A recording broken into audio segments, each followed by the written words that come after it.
जी अस्सलाम वालेकुम। My self Mohammad Fayaz Hussain और आप देख रहे हैं सरमायाकारी।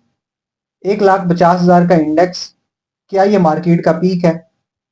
जितने भी ट्रेडर हैं या इन्वेस्टर हैं, सबके माइंड में इस वक्त एक ही क्वेश्चन चल रहा है और वो ये है कि क्या मार्केट यहाँ से जो है आगे जाएगी या करेक्शन आ सकती है। और साथ ही साथ सबके दिल में एक डर भी बैठा हुआ है कि अगर मार्केट यहाँ से करेक्शन लेती है और ये वाकया जो साइकोलॉजिकल जो एक पॉइंट है 1,50,000 का इंडेक्स, यहाँ से अगर मार्केट करेक्शन लेती है तो कितना गिरेगी। और साथ उनकी जो इन्वेस्टमेंट है, ट्रेडर्स के लिए और इन्वेस्टर्स के लिए जो है दोनों के व्यू पॉइंट से देखेंगे कि उनकी जो ये इन्वेस्टमेंट है वो किस हद तक सेफ रहेगी। तो आज की वीडियो में हम इन्हीं टॉपिक के ऊपर बात करेंगे कि मार्केट में जो है इंडेक्स जो है फर्दर आगे किस हद तक जा सकता है या यहाँ पे करेक्शन जो है वो आ सकती है। और अगर करेक्शन आती है तो किस लेवल तक जो है वो इंडेक्स जाएगा, सपोर्ट लेवल कहाँ पे अवेलेबल है, और इसके बाद जो है किन किन सेक्टर्स में जो है आपको मोहतात होना पड़ेगा। और अगर मार्केट जो है यहाँ से फर्दर अपना मूव कंटिन्यू रखती है, अपने मोमेंटम जो है वो कंटिन्यू रखती है, तो किस हद तक जा सकती है। और फिर हमारे पास जो है कौन कौन से सेक्टर हैं जिनमें हम जो है ट्रेडिंग भी कर सकते हैं और इन्वेस्टर हजरात जो है वो इन्वेस्टमेंट कर सकते हैं। तो वीडियो में एंड तक बने रहें ताकि कोई भी जो है इंपॉर्टेंट पॉइंट आप मिस ना करें, और चैनल को जरूर सब्सक्राइब कर लें ताकि हमारी आने वाली हर वीडियो सबसे पहले आप तक पहुंच सके। तो चलें वीडियो को स्टार्ट करते हैं। सबसे पहले हम मार्केट के वीकली रिकैप पे नजर मार लेते हैं और देखते हैं कि मार्केट की जो परफॉर्मेंस रही है ओवरऑल द वीक वो कैसी थी। अगर हम देखते हैं लास्ट वीक की क्लोजिंग को, तो 1,48,000 का जो इंडेक्स था इसको क्रॉस करने के लिए मार्केट ने दो बार कोशिश की लास्ट वीक में, और दोनों ही बार जो है यहाँ पे एक स्ट्रॉन्ग रेजिस्टेंस होने की वजह से मार्केट ने जो है वो दोबारा नीचे रिटर्न बैक हुई है। और मार्केट की जो क्लोजिंग थी पिछले वीक वो 1,46,500 थी। और इस वीक में हमने देखा कि जैसे ही मंडे से मार्केट ओपन हुई है, तो ये जो एक इतना स्ट्रॉन्ग रेजिस्टेंस पॉइंट था 1,48,000 का, मार्केट ने इसको बासानी क्रॉस किया। और सिर्फ क्रॉस ही नहीं किया बल्कि क्लोजिंग भी जो है वो इससे जो 1,48,000 था उसे ऊपर दी है। और 1,48,200 पॉइंट के अराउंड जो है वो जाकर के मार्केट बंद हुई है। अगर जब टेक्निकली देखा जाए तो ये बड़ा एक स्ट्रॉन्ग बात थी और एक बुलिश मोमेंटम था मार्केट में। और इसके बाद ओवरऑल द वीक हम देखें तो ये पूरा हफ्ता जो है मार्केट जो ओवरऑल अगर देखते हैं हम परफॉर्मेंस, तो वो बुलिश ही रही है। हाँ, जुमेरात वाले दिन जो है मार्केट में थोड़ी सी जो है करेक्शन देखी गई है। उसके पीछे क्या रीजन थी वो भी मैंने जो है अपनी अगर आप 2 दिन पहले की वीडियो देखेंगे तो उसमें वो क्लियरली बता दिया था कि कौन कौन सी न्यूज थी या कौन कौन से ऐसी रीजन थी जिनकी वजह से जो मार्केट में करेक्शन आई है। और अगर कल का हम देखते हैं फ्राइडे वाले दिन का, तो फ्राइडे वाले दिन जो है मार्केट ने फर्स्ट हाफ जो है वो बड़ा अच्छा गुजारा, लेकिन साइड सेकंड हाफ में वो करेक्शन की सूरत में जो है वो मार्केट नीचे गिरी। लेकिन फिर भी जो है क्लोजिंग वो अराउंड 257 पॉइंट जो पॉजिटिव में दी थी। स्टॉक वाइज अगर हम देखते हैं परफॉर्मेंस, कौन कौन से स्टॉक जो है उन्होंने अच्छी परफॉर्मेंस दी है। देखिए, मार्केट का इंडेक्स जब ऊपर जाता है तो उसके पीछे जो है कोई ना कुछ सेक्टर होते हैं, और वो सेक्टर जिनका मार्केट के इंडेक्स में एक अच्छा खासा वेट है। और जब मार्केट के जो इंडेक्स है वो गिरता है तो तब भी इन्हीं सेक्टर्स का हाथ होता है। तो इस बार जो है मार्केट की ये जो ओवरऑल अच्छी परफॉर्मेंस रही है उसमें कौन कौन से सेक्टर थे। सबसे पहले जो है वो लीड कर रहा था वो बैंकिंग सेक्टर था। बैंकिंग सेक्टर के को लेकर के जो है वो एक बड़ी जबरदस्त किस्म की न्यूज चल रही थी मार्केट में। और वो न्यूज क्या थी वो हम न्यूज सेगमेंट में जाके वो भी डिस्कस करते हैं। और इसके बाद सीमेंट सेक्टर, जो कि पिछले काफी अरसे से एक अच्छी परफॉर्मेंस अपनी दिखा रहा है। इसके अलावा बाकी जितने भी आपके स्टॉक हैं जिनका मार्केट के इंडेक्स में एक हैवी वेट है, जैसे कि आपका फर्टिलाइजर सेक्टर है या फार्मास्यूटिकल सेक्टर है, तो उनका जो हाथ था वो मार्केट की परफॉर्मेंस को बेहतर करने में था। ओवरऑल परफॉर्मेंस अगर हम मार्केट की देखते हैं तो इंडेक्स जो है वो लास्ट वीक से जो है 3,000 पॉइंट को अच्छी इसने क्लोजिंग दी। 3,000 पॉइंट जो वो प्लस हुआ है, और 1,49,493 पॉइंट के ऊपर जो है वो जाके क्लोजिंग दी है। और सबसे जरूरी बात, पहले ही गुड न्यूज तो ये कि 1,48,000 का जो इंडेक्स था, एक जो बैरियर था उसको क्रॉस किया। और इससे भी अच्छी बात ये कि जो साइकोलॉजिकल बैरियर था 1,50,000 का, मार्केट ने उसको भी क्रॉस किया और अपना जो हाई लगाया वो 1,51,200 पॉइंट 250 पॉइंट्स का लगाया है। और सेम जो है मार्केट जो क्लोज हुई है वो 1,49,493 पॉइंट पे जो है फ्राइडे वाले दिन क्लोजिंग दिया। अब यहाँ पे कौन कौन से स्टॉक जो थे वो गेनर थे और कौन से लूजर स्टॉक थे। गेनर में जो है बैंक अल हबीब सबसे पहले आ जाता है। वो इसके पीछे भी वही जो न्यूज़ है बैंकिंग सेक्टर को लेकर के जो हम आगे डिस्कस करने वाले हैं। सर्ल है, सर्ल ने जो है वो फ्राइडे वाले दिन बड़ी एक बैड परफॉर्मेंस दी है और इसको खास रिजल्ट्स भी नहीं थे, लेकिन ये है कि सर्ल ने जो पिछले आपको पूरे हफ्ते में प्रॉफिट दिया तो वो प्रॉफिट इनफ था इन्वेस्टर के लिए और सॉरी ट्रेडर्स हजरात के लिए। इसके बाद स्टील में अगर हम स्टील सेक्टर में देखते हैं तो मुगल जो है वो बड़ा जबरदस्त किस्म का चला है। कोहाट सीमेंट, जैसे कि सीमेंट की परफॉर्मेंस आप लोगों को ऑलरेडी आप लोगों के सामने है, तो सीमेंट सेक्टर में जो है कोहाट सीमेंट ने अच्छी परफॉर्मेंस दी है। लूजर्स में जाते हैं तो बैंक इस्लामिक, जो कि रिजल्ट की वजह से जो उसका काफी ज्यादा जो है गिर गया था स्टॉक प्राइस और परफॉर्मेंस जो है इसकी ओवरऑल भी कुछ खास नहीं रही है। नेस्ले है, यूसुफ वीविंग मिल है, तो ये चंद एक स्टॉक थे जो लूजर्स में शामिल थे। न्यूज सेगमेंट में आ जाते हैं हम और देखते हैं कि कौन कौन से न्यूज थे, ऐसी कौन कौन सी न्यूज थी जिनकी वजह से जो मार्केट ने मंडे से लेकर के पूरे हफ्ते में जो है बड़ा जबरदस्त किस्म का एक मोमेंटम अपना बनाए रखा। मैंने जैसे कि वीडियो के शुरू में बताया कि मार्केट जो है ओवरऑल जो है वो न्यूज के ऊपर चल रही होती है। अच्छी न्यूज मार्केट में आ जाती है तो मार्केट जो है एकदम से शूट अप कर जाती है, और अगर कोई भी बुरी न्यूज आती है तो मार्केट को सिर्फ बहाना चाहिए होता है ऊपर जाने के लिए, नीचे आने के लिए। तो बुरी न्यूज को मिलते ही मार्केट जो है वो रिएक्ट करती है। तो न्यूज जो है इस पूरे वीक में जो है वो अल्हम्दुलिल्लाह बड़ी जबरदस्त रही है, अच्छी न्यूज थी। और ऐसा मेरे नजर में तो कोई भी ऐसी न्यूज नहीं गुजरी जिसका मार्केट के ऊपर जो है इम्पैक्ट नेगेटिव पड़ा हो। सबसे पहले अगर हम न्यूज में जाते हैं तो मूडीज की तरफ से जो है 5 बैंकों की रेटिंग बढ़ा दी गई है। बैंक कौन कौन से थे? हबीब बैंक, एचबीएल बैंक उसमें शामिल था, अलाइड बैंक शामिल था, आपका यूबीएल था, नेशनल बैंक ऑफ पाकिस्तान और एमसीबी। ये वो चंद बैंक थे जिनकी जो है रेटिंग बढ़ाई गई है। इसके बाद हम अगर एक्सपोर्ट्स के ऊपर जाते हैं तो एक्सपोर्ट्स में हम देखते हैं कि सबसे ज्यादा जो है आईटी सेक्टर के ऊपर हम अगर नजर डालते हैं तो 354 मिलियन डॉलर्स की जो है एक्सपोर्ट इनकी थी। और अगर हम इसको ईयर टू ईयर अगर हम ग्रोथ रेट देखते हैं तो 24% का जो है इसमें ग्रोथ आया है। इसके बाद अगर हम देखते हैं टेक्सटाइल की एक्सपोर्ट्स के ऊपर तो इनकी भी जो है 32% की ग्रोथ थी और 1.68 बिलियन डॉलर्स का जो है इसमें टोटल एक्सपोर्ट्स हुई हैं। ये मैं टेक्सटाइल सेक्टर की बात कर रहा हूँ, जो कि एक्सपोर्ट्स भी जो ओवरऑल हमारी कंडीशन है वो काफी ज्यादा बेहतर हुई है। इसके बाद एक न्यूज थी जो कि स्पेशली फार्मास्यूटिकल सेक्टर को लेकर के काफी नेगेटिव साबित हुई है और उसके बाद से जो फार्मा सेक्टर एकदम से गिर गया।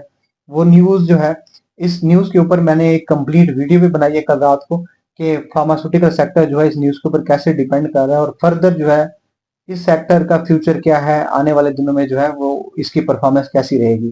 तो वीडियो लाजमी देखिएगा, आपको सारी डिटेल इसमें मिल जाएगी। न्यूज क्या थी कि जो डीरेगुलेशन प्राइसेस में जो थी डीरेगुलेशन की समरी जो पेश की गई थी, उस समरी को जो है उसके ऊपर जो है वो प्राइम मिनिस्टर जो है वो उनकी तरफ से जो बड़ी बरहमी का इजहार किया गया है और वजीर सेहत की तरफ से जो बयान आया था कि हम इसके ऊपर दोबारा से नजरसानी करेंगे। तो ये जो है थोड़ी सी बैड न्यूज थी फार्मास्यूटिकल सेक्टर के लिए, और इसके ऊपर जो है फर्दर इम्पैक्ट क्या पड़ेगा वो मेरी वीडियो में आप लोगों को डिटेल में मिल जाएगा। रिजल्ट सेक्शन पे हम आते हैं, कौन कौन से स्टॉक थे जिनका अच्छा रिजल्ट आया है, डिविडेंड क्या दिया है, ईपीएस क्या थी।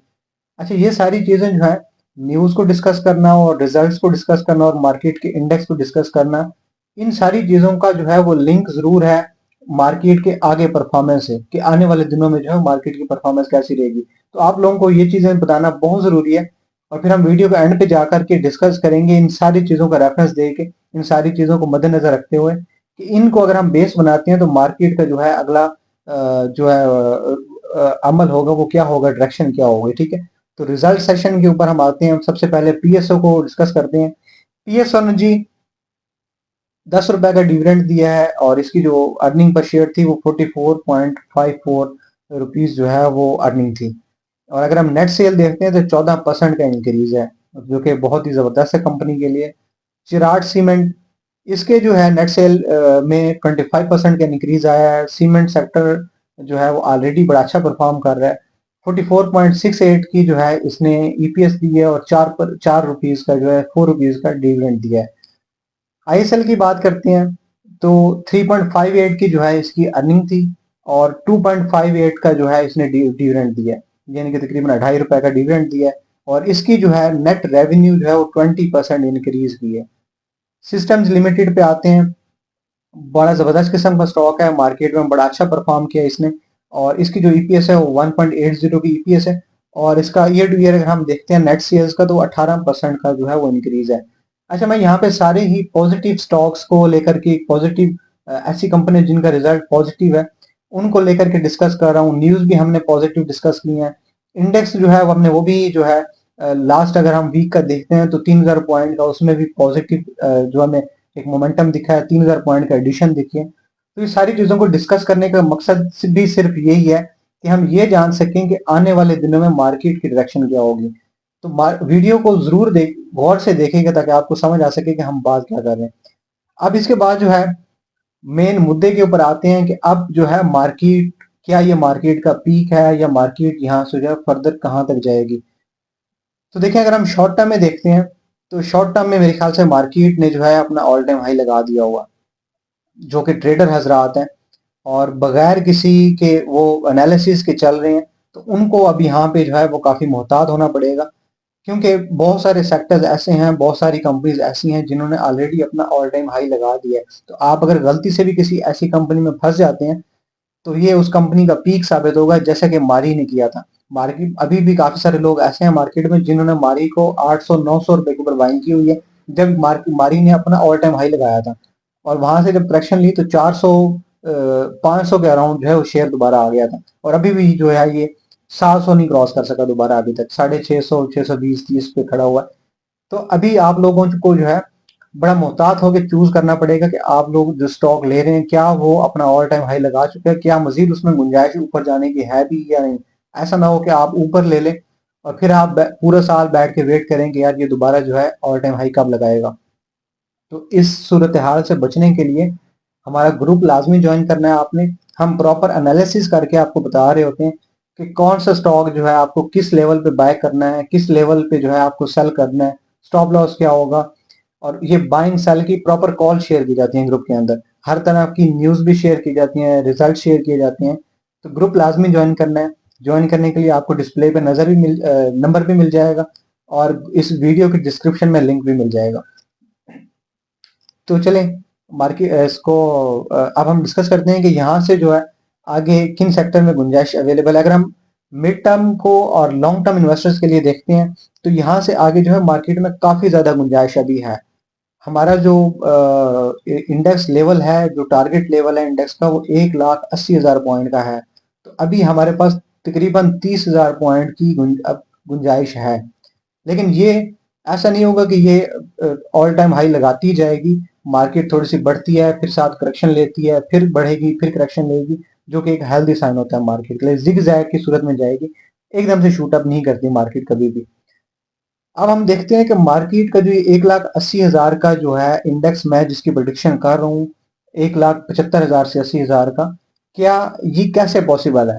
तो देखें, अगर हम म्यूचुअल फंड्स के ऊपर हम बात करते हैं, मैंने ग्रुप के अंदर जो है इसके ऊपर पूरी डिटेल में एक समरी बना के शेयर की थी कि कौन कौन से म्यूचुअल फंड कंपनीज अभी हैं और उन्होंने कौन कौन से स्टॉक में इन्वेस्टमेंट की हुई है। 180 मिलियन डॉलर के अराउंड जो है इन्होंने इन्वेस्टमेंट की है जनवरी से लेकर अभी अगस्त तक। पिछले 6-7 महीनों में जो है या 8 महीनों अगर हम देखते हैं तो 180 मिलियन डॉलर्स की जो है इन्वेस्टमेंट की है म्यूचुअल फंड्स ने। अगर मार्केट की यहाँ पे डायरेक्शन नेगेटिव नजर आ रही होती तो क्या म्यूचुअल फंड जो है वो इतनी बड़ी अमाउंट जो है इन्वेस्ट करता मार्केट के अंदर? कभी भी नहीं। दूसरी कौन सी ऐसी बात है जिसकी वजह से जो हम मार्केट का जो है वो पॉजिटिव आगे डायरेक्शन दिख रही है? कुछ ऐसी न्यूज है, जैसे कि मैंने पहले बताया कि मार्केट जो है वो ओवरऑल न्यूज के ऊपर चल रही होती है, तो कुछ ऐसी न्यूज हैं जो मार्केट के अंदर जो है वो बड़े पॉजिटिव किरदार अदा कर रही हैं, जिसमें जो है ऑयल की प्राइसेस को कंट्रोल किया गया, ये एक न्यूज चल रही थी। यूएसए के साथ जो है बड़े अच्छे रिलेशनशिप बनाए गए हैं अमेरिका के साथ, ये जो है वो एक बड़ी गुड न्यूज थी। इसके बाद जो है अमेरिका की तरफ से जो टैरिफ लगाए गए हैं पाकिस्तान को जो है बड़ा कम जो है टैरिफ रेट मिला है बाकी मुल्कों की निस्बत। ये भी बड़ी ज़बरदस्त किस्म की न्यूज़ थी। इन्फ्लेशन रेट, सबसे ज़रूरी खबर जो मेरी नज़र में है वो इन्फ्लेशन है, क्योंकि मार्केट आपका जो इन्फ्लेशन रेट जब भी गिरता है, मार्केट जो है वो बड़ा अच्छा परफॉर्म करना शुरू करती है। आपकी कंट्री की जो इकोनॉमी है वो अच्छा परफॉर्म करना तब शुरू करती है जब इन्फ्लेशन रेट कम होता है। तो स्टेट बैंक की तरफ से जो है जो ये एक न्यूज़ आई होती है कि इन्फ्लेशन रेट जो है वो कम किया गया है। सॉरी, इंटरेस्ट इंटरेस्ट रेट जो है वो कम किया गया है। मैं इन्फ्लेशन का वर्ड गलती से यूज कर गया हूँ। इंटरेस्ट रेट में बात करूं कि जब भी इंटरेस्ट रेट कम होता है आपका, तो जो है आपको एक मुल्क की, आप वहां से समझ सकते हैं कि जो यहाँ से हमारी इकोनॉमी है कंट्री की, या किसी भी कंट्री की इकोनॉमी है, वो एक अच्छा परफॉर्म कर रही है। और इससे भी अच्छी न्यूज़ ये है कि स्टेट बैंक जो है वो इसके ऊपर मजीद वर्किंग कर रहा है कि हो सकता है कि आने वाले दिनों में, आने वाले वक्तों में जो है इंटरेस्ट रेट मजीद कम किया जाए। और अगर ये कम होता है तो आप फिर मार्केट को देखेंगे 1,80,000 का इंडेक्स टच करते हुए। ये तो जी हो गई कुछ अच्छी न्यूज़। और इन्हीं को बेस बना के जो हम ये प्रेडिक्ट किया जा सकता है, यहाँ से जो है ये आगे का बताया, अंदाज़ा लगाया जा सकता है कि फर्दर जो है मार्केट के अंदर कहाँ तक वॉल्यूम जा सकता है, इंडेक्स जा सकता है। अच्छा, जैसे कि मैंने बात की है कि अभी जो है इंडेक्स में इतनी ज़्यादा गुंजाइश अवेलेबल है, कम से कम 25 से 30,000 पॉइंट की जो है गुंजाइश है ऊपर जाने के लिए। तो अगर हम इंडेक्स को ऊपर लेके जाने की बात कर रहे हैं तो डेफिनेटली जो है कुछ कंपनियां हैं, कुछ स्टॉक्स हैं, वो भी तो चलेंगे। तो ऐसे कौन से सेक्टर हैं, ऐसी कौन सी कंपनी है जिनके अंदर अभी गुंजाइश अवेलेबल है? देखें, इंडेक्स बेसिकली अगर हम देखते हैं तो इंडेक्स इटसेल्फ क्या है? इंडेक्स एक फिगर है, और फिगर वो किस चीज को रिप्रेजेंट करता है?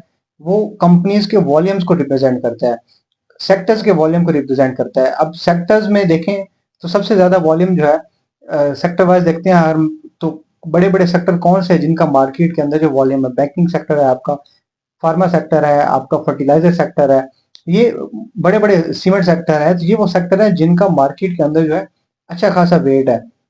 तो जब हम इंडेक्स के ऊपर बात कर रहे हैं कि इंडेक्स ऊपर जाएगा, तो उसके पीछे जो है कोई ना कोई सेक्टर्स हैं, वो ऊपर जाएंगे तो इंडेक्स ऊपर जाएगा।